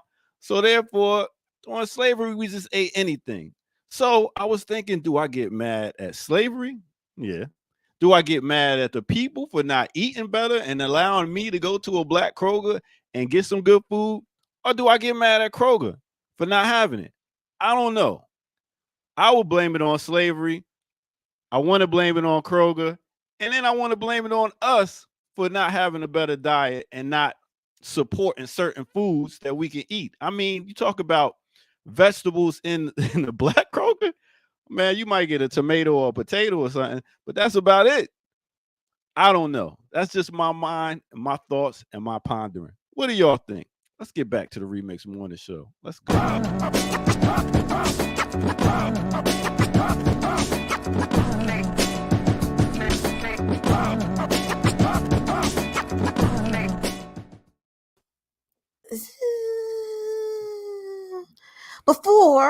Before we get into your pondering and who you should be mad at, whoever is modding our chat, please address the sex bots in the chat, please and thank you. Please and thank you. I just tried to block them. Thank you. Well, ear doctor was pondering. Right, my ear doctor was pondering. Here come the sex trolls. Wow, they came through. All right, chat 69. Anyway, so do I have a right to be? Who should I be mad at? Well, you sound just a tiny bit malinformed, ear doctor, because while black people were eating, chitlins or whatever, we was eating plenty of greens, we was eating plenty of sweet potatoes, we was eating plenty of vegetables, squash. Like where do we get this idea that black people don't eat vegetables? The Kroger vegetable section. I know that, but that sounds like a reflection of Kroger, and possibly adding to the fact that even though there is a Kroger, it sounds like it's still a food desert if there's not fresh produce available. I mean, I'm black and I eat plenty. Oh, I won't say plenty, but I know I grew up eating plenty of veggies. Mm-hmm. Well, I just moved down to the south side of Atlanta, and it's like a food desert down here. It's ridiculous. And how's that black people's fault? How's that black people's fault? Well, I mean, pretty much just don't buy healthy food. And like that's why I pointed back to slavery. I'm like, yo, it's a mentality that's been brought to us to eat a certain way, and we haven't gone back. But I don't know what way is that though. Huh? I'm not clear on the way that is, because all the same things that black people eat, white people eat too. So I don't understand what you're saying. I don't know. They don't seem like it. I'm just saying, when I go and try to buy certain things for the veg, put it like this: when you go to the veggie section in different Krogers, sometimes they don't even have one, like in the black Kroger. But is Kroger the only grocery option in the Atlanta metro area? Nah, I mean, it's not.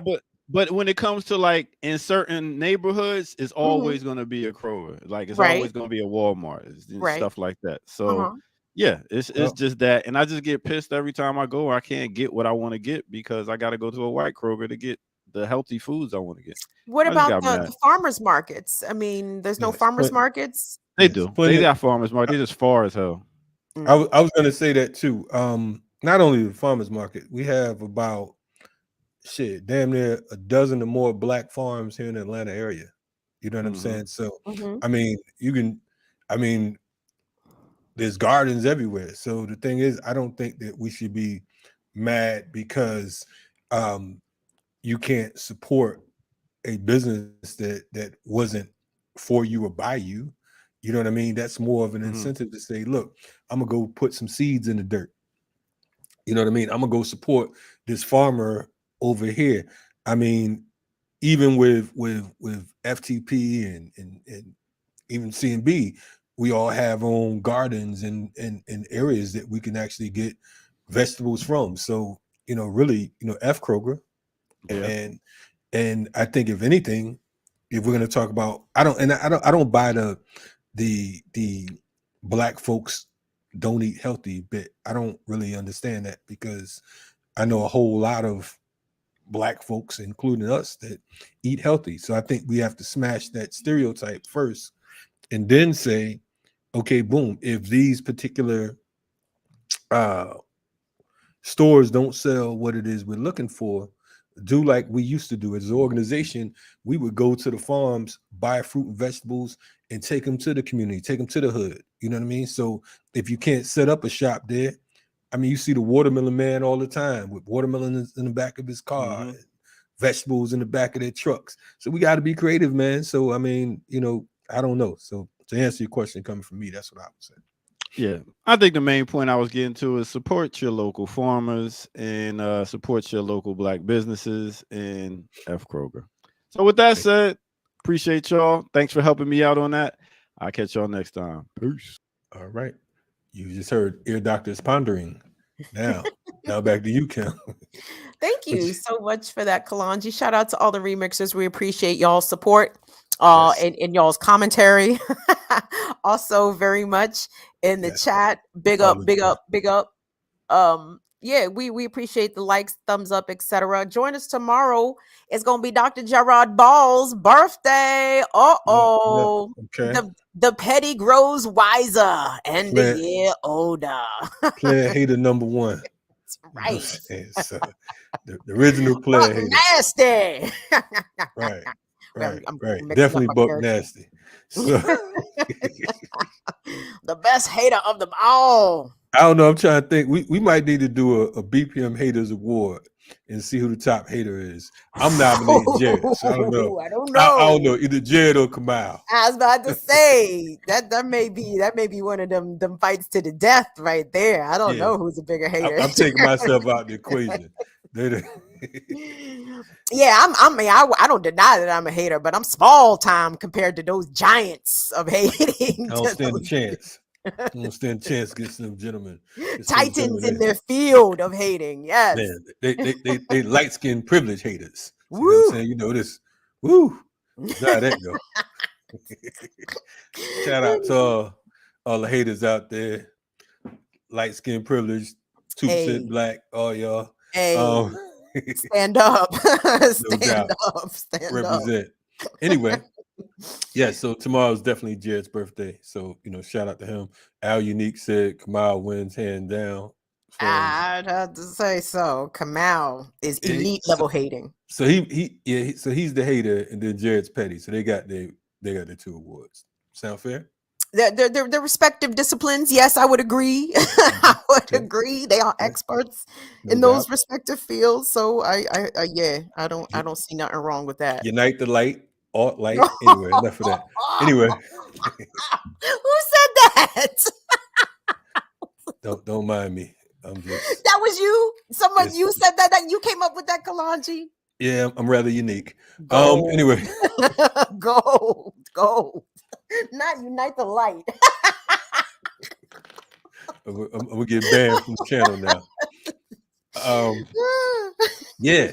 Also, you know, check out, you know, for folks who are new to this, because you know, I always run into folks like, yo, I didn't know you had a morning show, whatever. I didn't know you guys were on the air, whatever. So definitely check out some of our other content, you know, here on Black Power Media. Also, Burn It Down Kim Brown is on a few other platforms as well. So, you know, check out these alternatives that we're trying to you know, throw your way. What you got coming up on the next Burn It Down Kim Brown, or what was the last Burn It Down you did? What was the last Burn It Down Kim Brown? Come on, do you seriously expect me to remember Friday all the way on Tuesday, Kalonji? I don't remember yesterday, but go ahead. I'm pretty sure some more words for the queen, just because, you know, we had to get them last little kicks in while they put her in the ground. Talking about I know what I was talking about. Oh, that's right. I was talking about Brett Favre doing big stealing and comparing it, you know, the lack of sports media outlet coverage of the Brett Favre scandal, massive welfare fraud corruption scandal, and compared it to the coverage that Jameis Winston got when he allegedly stole crab legs, and that Cam Newton got when he allegedly stole laptops. I mean, very small item things. I mean, I think, you know, petty larceny under a certain dollar amount, very, very, very, very little. And I mean, I kind of cast doubts about whether or not Jameis stole them crab legs or not, because he didn't have to steal the goddamn crab legs. His man worked at the Publix. Of course, his man hooked him up with the crab legs. Let's stop being ridiculous. But that got coverage wall to wall, weeks and weeks and weeks. Is this going to damage their draft positions? Are they going to be contenders, you know, taken out for the highs? I mean, none of that happened. But I mean, it was a lot of speculation about that. But I don't hear anything about Brett Favre's reputation being in jeopardy. is his reputation as an NFL icon, is that in doubt because of this massive stealing he did literally out of the poor but out of the mouths of poor people in Mississippi? Right. None of that. Right. So I talked about that, and I talked about Ime Udoka a little bit. I had a little bit wrong that Ime Udoka and Neil Long was married. They are not married, but my point still stands about do not marry these dudes. don't marry them for that reason right there. Do not marry these dudes. But really the hyper morality policing of Black people and their relationships, because I am positive that white head coaches across professional sports leagues are engaged in extramarital affairs, probably with some of the members of their own organization staff. But some reason, and again, I still put the disclaimer out there that I do not know all the details surrounding this Ime Udoka situation. So I don't know why he is suspended for an entire year. But if it's just based off an affair, that seems a little egregious. So with that said, you know, that was sort of the crux of what I talked about Friday. Okay. Sound like you all need to go check out Burn It Down Kim Brown for your I remember. tea. Now I'm like, oh right now. I know. Look at that. Look. See, that's how you know Kim got that good weed. You know what I'm saying? She'll forget and she'll be like, oh yeah, I did. That's such and such. Right. Yeah. So anyway. Yeah. What do you think about? I mean, are you apprised of the Ime Udoka situation? The head coach of the Boston Celtics suspended for this upcoming basketball season for the entire season. But yeah, I got it. Details are a little vague. Yeah, I totally missed it. I've seen, like, I purposely ignored it. You know what I'm saying? I haven't had the opportunity to check it out because it's so much shit going on. I'm just trying to stay afloat. So I didn't get to check it out. I've seen like little clips, but yeah, I haven't really gotten, not really caring about who's zooming who, as Aretha would say. But I mean, I don't really care either. Yeah. But I do want to, before I forget, last week, for those of you that don't know, there was a press conference for Shaka Zulu. And Shaka Zulu, many of you know him as the longtime manager of Ludacris and president and partner of Disturbing the Peace. You know him for his industry work. So we know that there was a situation a couple months ago where he got jumped and ended up he ended up getting shot. He shot one of the folks who jumped him, so on and so forth. There was a press conference on this past Thursday. Shout out to my man, Minister Server. Him and I were on deck representing Black Power Media. And I want to say there was all types of media there everywhere, everyone from TMZ to the New York Post, the New York Times, so it was like, major outlets and definitely BPM was in the building. It was funny for me, not the press conference itself, but to be on the other side of the camera, right? Because I'm used to being at press conferences, addressing the press. So I was going to ask who was the cameraman, because the cameraman did some coughing, did some Eric coughing at some spots. I said, "Oh man, who's on the camera?" I cannot give my brother Minister Server. Cannot not give him the credit. So yeah, so we had Server on the camera, and shout out to Minister Server. Minister Server, come on, Minister Server. You know you gotta walk away if you're gonna cough, my guy. You gotta walk away if you're gonna cough. It is cool though. Listen, everything was audible. Yes. I watched the press conference. I watched the whole thing. When you sent me the link, I watched it. Yep. Yeah. So basically what happened, that's crazy. So I was on this the first time I'm on the other side of the camera. I'm usually addressing the cameras. So this time I got to see how vicious the reporters are. You know, I'm raising my finger to ask questions like I'm in school and shit. So like 5 times I tried to ask a question, and by the time I did get the question off, I forgot what the hell I was trying to ask. So it was just it was wild just being able to check those folks out, man. They're on another level. Yeah, a lot of Black media. I was encouraged to see it. I mean, it's a mix here also, but everybody in there that joint was Black damn near, except for like a couple folks. So that was good. Yeah, and I want to point out my whole point, because I know some folks is were wondering why would we be at an entertainment joint. Shaka Zulu is the son of one of 2 of my OGs, Ia Fulani Suni Ali, who was a serious freedom fighter who transitioned a few years ago, a woman I consider my godmother, and also he's the son of Ahmed Obafemi, who just made his transition earlier this year as well, a renowned freedom fighter, the New African People's Movement, and he's the bonus son of Bilal Suni Ali, who you've seen on the platform as well. So aside from that, his siblings are comrades as well. His brother's one of the founding members of our organization, FTP movement. So we had to definitely go out there and support and get the record straight. Look at Minister Server. Minister in the chat. He wasn't getting punked, Minister Server. Hey man, he just talking shit. Talking shit. He said, "Yeah, I was on my camera man post while Kalonji was getting punked by the other journalist." Word! Exclamation point. Server stupid. He turned to me because they kept cutting me off. They just blurt shit out, and they know exactly when the person's gonna stop. And me, I'm trying to time it, but it wasn't going the same way. But so Sarah was like, "Yo, you gonna let these white boys punk you like this?" Oh shit! But it was wild though, man. Those folks. Shout out to those people. Anyway, what else do we have coming up? It's going to be an exciting new month. I know that there are different events happening here in Atlanta. On October 19th, we will be doing Curb Fest Atlanta. Our organization is teamed up with our comrades, some of our longtime comrades from Philly and elsewhere, and we'll be putting on Curb Fest here in Atlanta.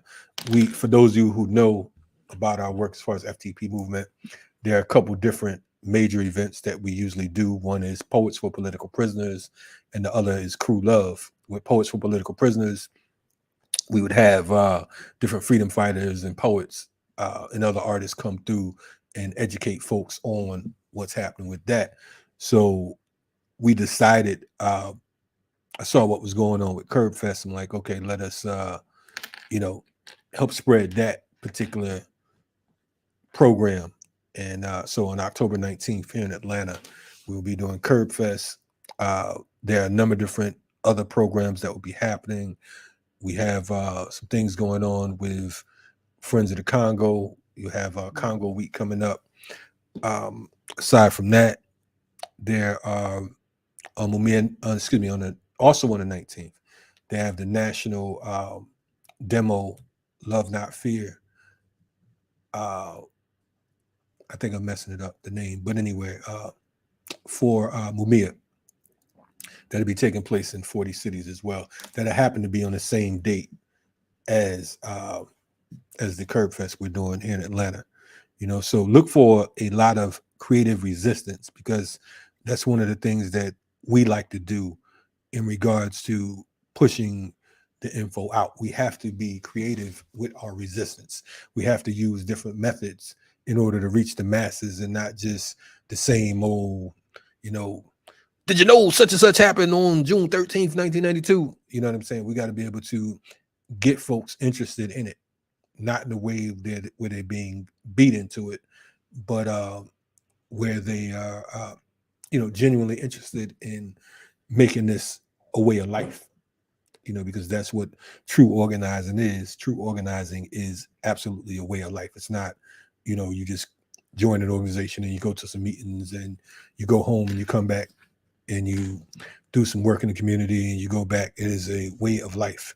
You know, if you're a freedom fighter, it has to be 24/7, not just on certain days. And definitely shout out to the Imam Jamil Action Network. We will be joining them on October 4th for a rally for Imam Jamil Alameen, formerly H. Rap Brown. We've been pushing the campaign to free him for decades now. His birthday will be coming up on the 4th. We will have some representatives on the platform. I have Bayat with Imam Jamil. I'm from his community, and I've you know, worked on behalf of his case since I've been in Atlanta. He's one of the reasons I actually came to Atlanta. So definitely shout out to Imam Jamil Alameen, formerly H. Rap Brown, you know, and let us continue to, you know, fight tooth and nail. You know, it's also African Month of Action as well. You know, so shout out to all the good folks from Black Alliance for Peace and the other organizations who are supporting that particular piece. So this is a month of resistance. Also, October 15th will be the anniversary of the Black Panther Party. You know, so much going on during this month. You know, Che Guevara's assassination, et cetera, et cetera. You know, so let's make sure that just like Black August, we make October a month of resistance and not just a capitalist hub for celebration. You know, we're not going to just, you know, talk about, you know, it's Halloween and it's, you know, it's autumn and all of that. Let's keep this resistance turned up. Word. Ear Doctor, I have one more video in that email that I sent, and it'd be awesome if we could take a look at it. Let me make sure I got this right. This is going to be from Kalsachan News, okay. and it's a video, and it's going to be of the Colombian president and Pedro Gustavo, and he's going to be talking about how the war on drugs basically decimated the entire continent of South America, and attribute that to the United States. Okay, so Ear Doctor will be pulling that up. But what's happening in Maryland right now, Kim? Anything going on? Well, yep, there is something happening. So there is a bill before the DC City Council that they are going to be offering a metro stipend to all DC residents of $100 every month, which overall I think is a really, really, really very, very progressive piece of legislation. The only piece that I disagree with it is, in order to take advantage of this free $100 Metro card every month, you have to register the card, which to me sounds like, you know, a surveillance tactic. They'll be able to monitor exactly, precisely, you know, what train you get on, when you got off, what bus you got on, when you got off, etc. I mean, that's a little bit too 1984-y, it more so than society already is. I'm like, that part I don't know. But the premise of giving every district resident $100 for Metro basically making Metro for free. I mean, you kind of got to work hard to spend $100 on the Metro. Maybe if you're coming from parts further out, maybe not. But if you're in the DC, area, I mean, right in the district, then yeah, $100 will probably do you really good. So that's very progressive. I think all public transportation should be free everywhere. I think it's preposterous that people are required to pay for public transport, or even worse, that people are jailed for not being able to pay for public transport. So let's encourage the DC City Council. I wish they would, again, snip those strings of having to register said card. I don't like that part about it, but the idea itself of giving people $100 a month every month to ride Metro unlimited, I think is brilliant. So, okay, what we have here. I mean, La guerra contra las drogas ha fracasado. La lucha contra la crisis climática ha fracasado. Han aumentado los consumos mortales de drogas suaves, han pasado a las más duras. Se ha producido un genocidio en mi continente. Y en mi país han condenado a las cárceles a millones de personas para ocultar sus propias culpas sociales. Le han echado la culpa a la selva y sus plantas. Han llenado de sinrazón los discursos y las políticas. Yo les demando desde aquí, desde mi Latinoamérica herida, acabar con la irracional guerra contra las drogas. Disminuir el consumo de drogas no necesita de guerras, de armas. Necesita que todos construyamos una mejor sociedad. And we ain't talking about no other rappers. You know what I'm saying? We talking about your ass.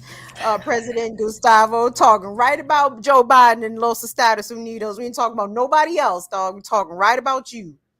Yep. Took it straight to the face. In the face. No, and that's I mean, look, man, it's good to see some politicians brave enough to say what needs to be said, because these folks have citizens around the world shook and afraid to say that they're being oppressed. Many of them being paid off and just people suffering, people dying. So shout out to all the fighters out here who continue to move forward. It's going to take stiff resistance, indeed. Yes. Yeah, I mean, in the war on drugs, despite the fact that marijuana has become loosened in a lot of places, I mean, the war on drugs is still very much on and popping, right? That they have not taken their boots off of our necks in that respect for the war on drugs. And then it just shifts again to the war on guns. In the ways in which the war on guns works on non-white people here in the US, but then how the US ships all of its guns to places like Colombia, to places in South America to further hasten the destabilization there and to make those societies more violent, much like our own, right? So yes. Yeah. I mean, like you said, from the District of Columbia to Colombia, where they're definitely, I mean, the only drug that we should be at war on is capitalism. I think that's if we're going to have a war on drugs, it should be, because that's the number one drug right there.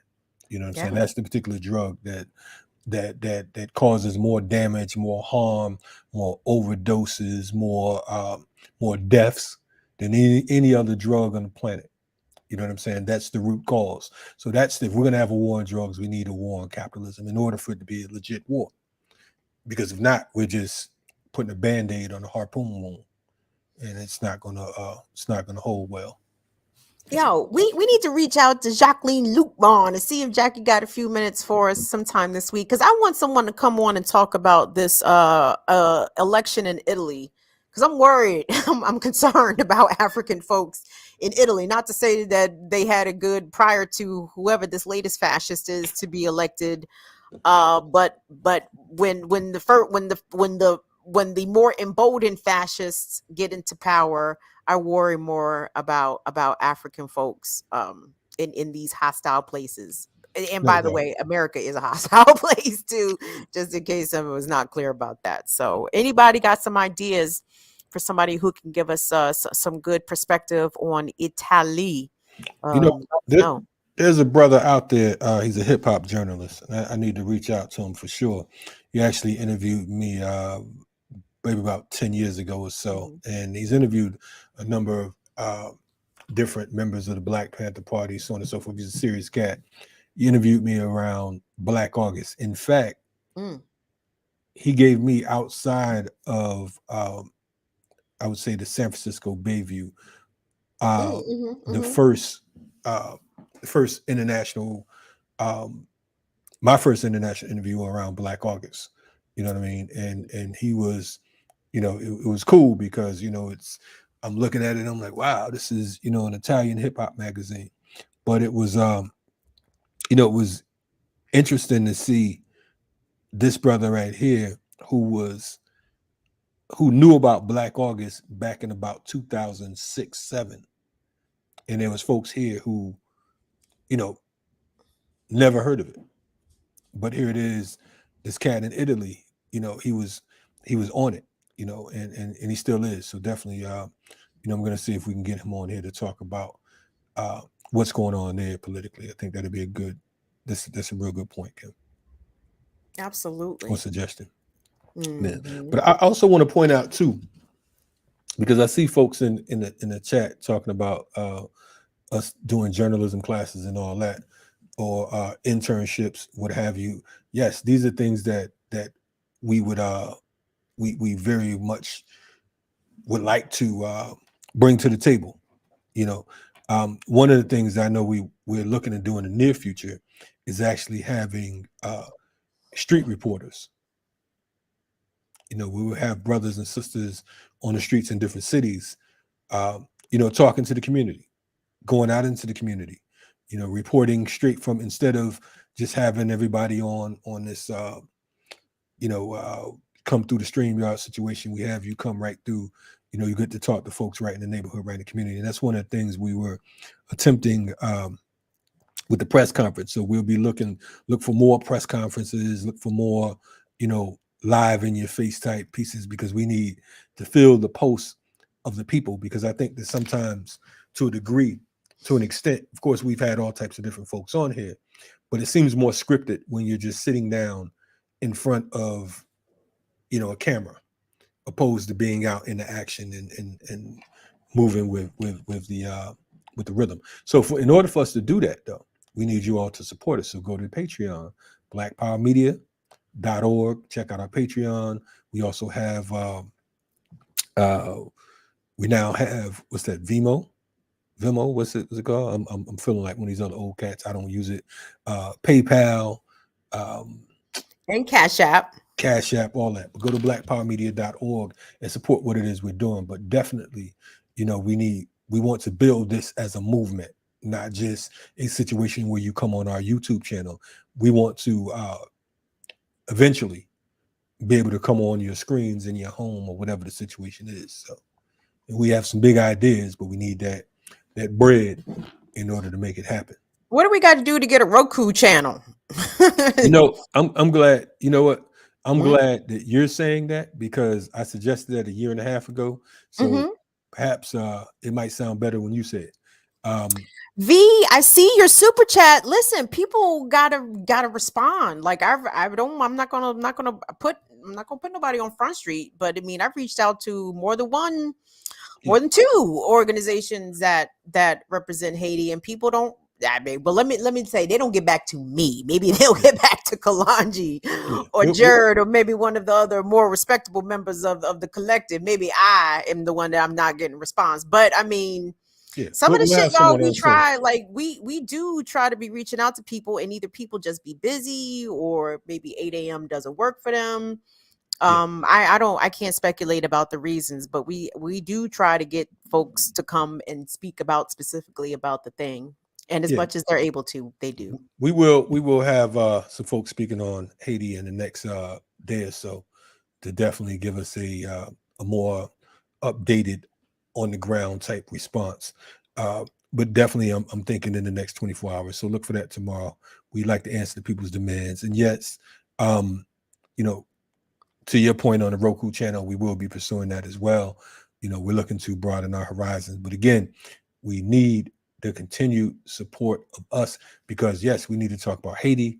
We need to be talking about what's going on in Rwanda, in the Congo, and Chad, and Niger, and so many other different places, Venezuela, so on and so forth.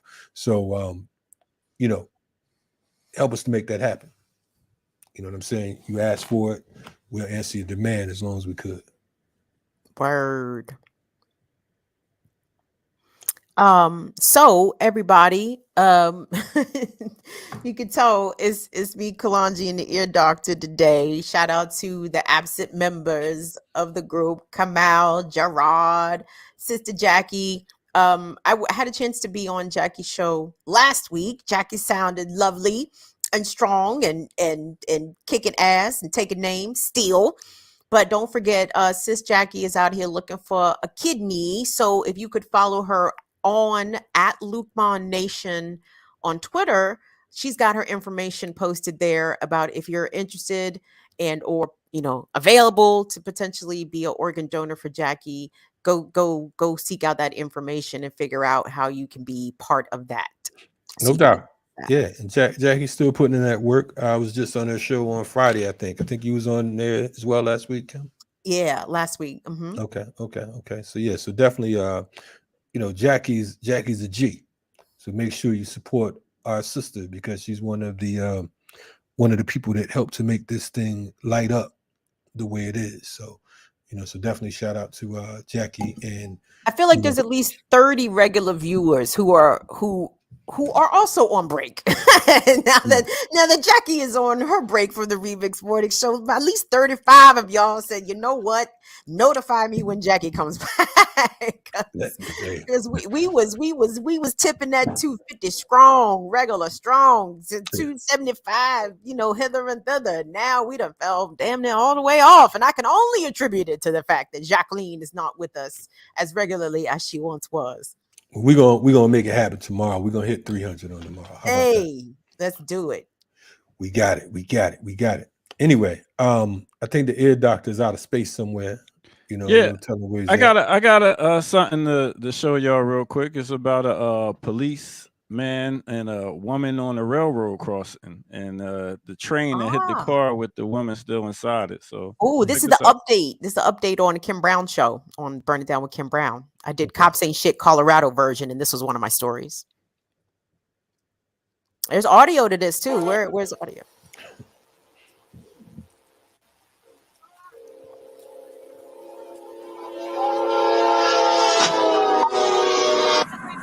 Patrol car was just hit by a train. Idiots. Dispatch, subject 346. Status medical emergent. The suspect was in the vehicle that was hit by the train. Is that heart? No, that's trauma check. Oh my god.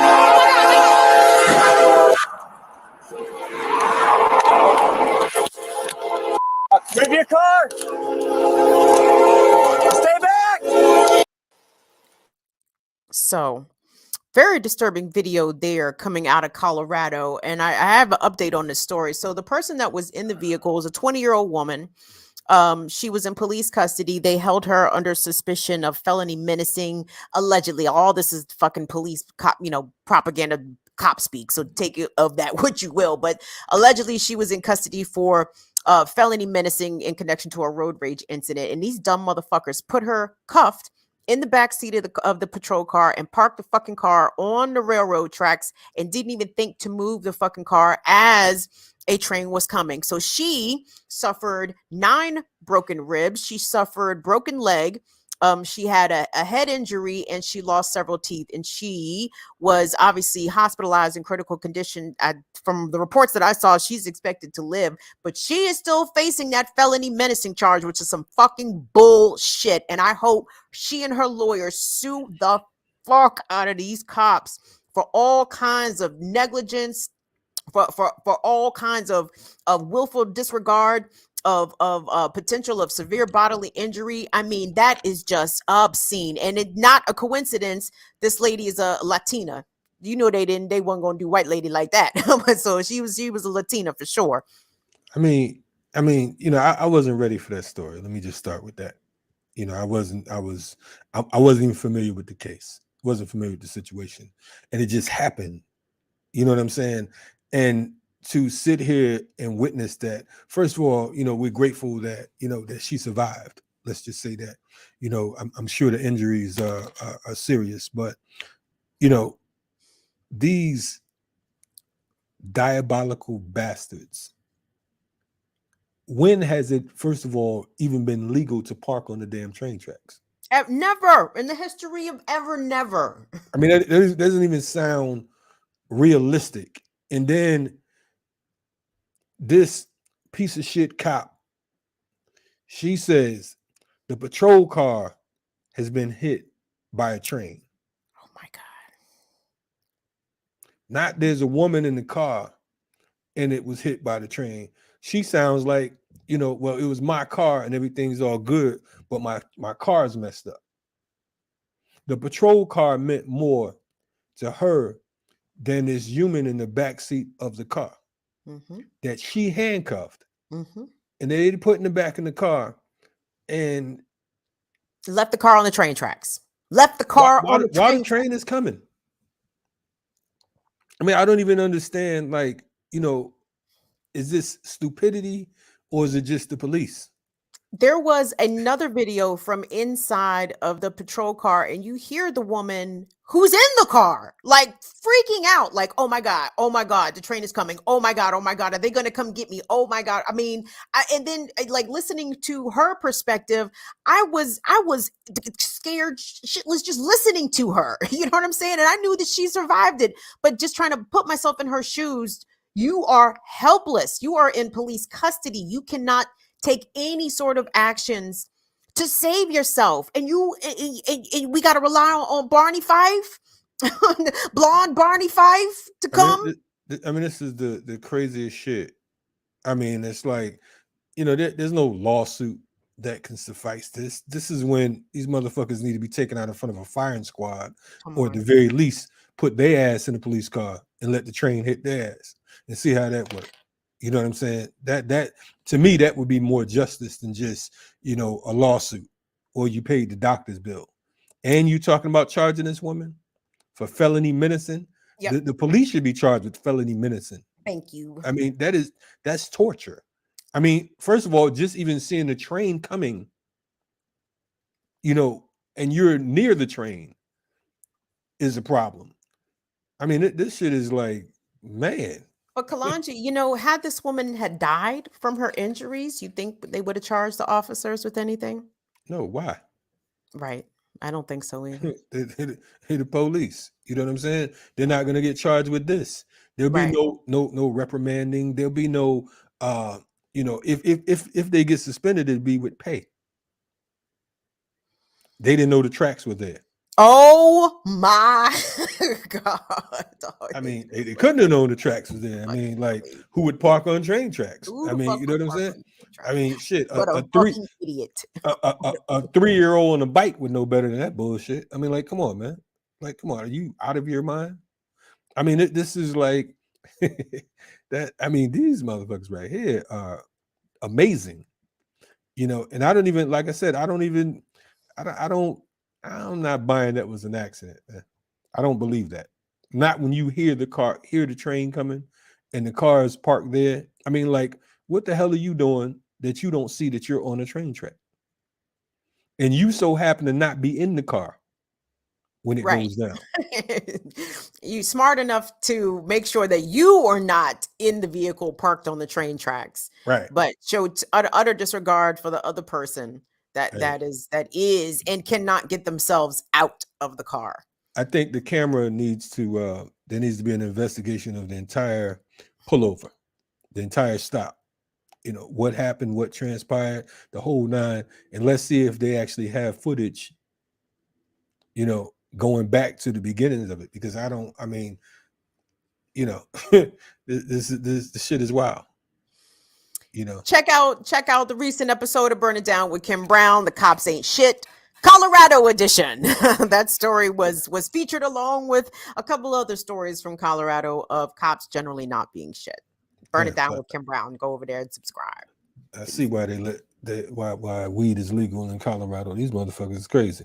Anyway, you're checking out the Remix Morning Show. We've enjoyed having you today. You know what I mean? Hope everything's good. Hope you have a wonderful, powerful, amazing day, all that good stuff. And come back and join us tomorrow, right here, same time, same station. Again, we will have a roast for Jared Ball, Dr. Jared Ball, professor of pettiness. He will be in the building tomorrow. You know what I mean? Player hater number 1, Kamal Franklin. He'll be back tomorrow as well.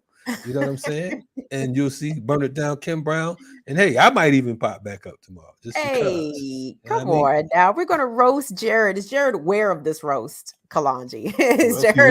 He's watching the show, he is now, but if not, then he'll be pleasantly surprised. Anyway, I might hook him up with some of them old photos that I found of him. You know how we do. Anyway. Bring back the I'll Be Sure, the In Effect Mode album cover, please. It might be Michael Eric Dyson.